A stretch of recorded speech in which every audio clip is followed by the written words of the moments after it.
Hey guys, welcome back. അപ്പോൾ ഞാനിന്ന് വന്നിട്ടുള്ളത് ഒരു പേപ്പർ ക്രാഫ്റ്റ് അല്ല, പേപ്പർ ഗ്ലാസിൻ്റെ ക്രാഫ്റ്റ് കാണിച്ചു തരാൻ വേണ്ടിയിട്ടാണ്. ഈസിയാണ്, സിമ്പിളാണ്, എല്ലാവർക്കും യൂസ്ഫുൾ ആയിട്ടുള്ള സാധനമാണ്. നമ്മൾ പൈസ ഒക്കെ ഇട്ട് വെക്കുന്ന ഒരു കറുപ്പ് കളർ പാട്ടയില്ലേ, അങ്ങനത്തെ ഒരു സാധനം നമ്മൾ ഈ പേപ്പർ കപ്പ് വെച്ചിട്ട് ഉണ്ടാക്കുകയാണ് ചെയ്യുന്നത്.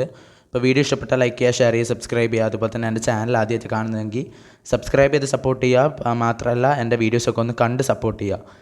പിന്നെ ആദ്യം തന്നെ നമുക്ക് വേണ്ടി വന്നിട്ടുള്ളത് മാസ്കിൻ ടാപ്പാണ്. പിന്നെ ഒരു സിസർ വേണം, പിന്നെ പെയിൻറ്റ് ബ്രഷ് വേണം, പിന്നെ ഒരു ആക്രിലിക് പെയിൻറ്റ് എടുത്തിട്ടുണ്ട്, മഞ്ഞ കളറാണ് എടുത്തിട്ടുള്ളത്. പിന്നെ 2 പേപ്പർ ഗ്ലാസ് എടുത്തിട്ടുണ്ട്. പേപ്പർ ഗ്ലാസ് രണ്ടും മാസ്കിൻ ടാപ്പ് വെച്ചിട്ട് തമ്മിൽ ഒട്ടിച്ചെടുത്തിട്ടുണ്ട്. എനിക്ക് ആ ഒരു മാർഗ്ഗമാണ് തോന്നിയത്. നിങ്ങൾക്ക് വേറെ വല്ല നല്ല ഗമ്മൊക്കെ അറിയാമെങ്കിൽ അതൊക്കെ യൂസ് ചെയ്യുക. അതിനുശേഷം നമ്മൾ പെയിൻറ്റ് അടിച്ചെടുക്കുകയാണ് ചെയ്തത്. പെയിൻറ്റ് അടിച്ചെടുത്തതിന് ശേഷം ഉണക്കിയെടുക്കണം കേട്ടോ. വെയിലത്ത് തന്നെ വെച്ചിട്ട് ഉണക്കിയെടുക്കുക. വെയിലില്ല എന്നാൽ നിങ്ങൾക്ക് ഫാനിൻ്റെ അടിയിലൊക്കെ വെച്ചിട്ട് ഉണക്കിയെടുക്കുക.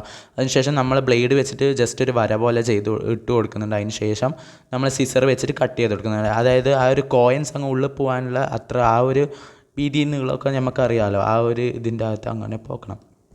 അതിന് ശേഷം ഞാൻ നിങ്ങൾക്ക് ഇട്ട് കാണിച്ചു തരാം കേട്ടോ. ഈ കോയിനൊക്കെ ഇട്ട് കാണിച്ചു തരികയാണ്. എൻ്റെ ശബ്ദം തണുപ്പ്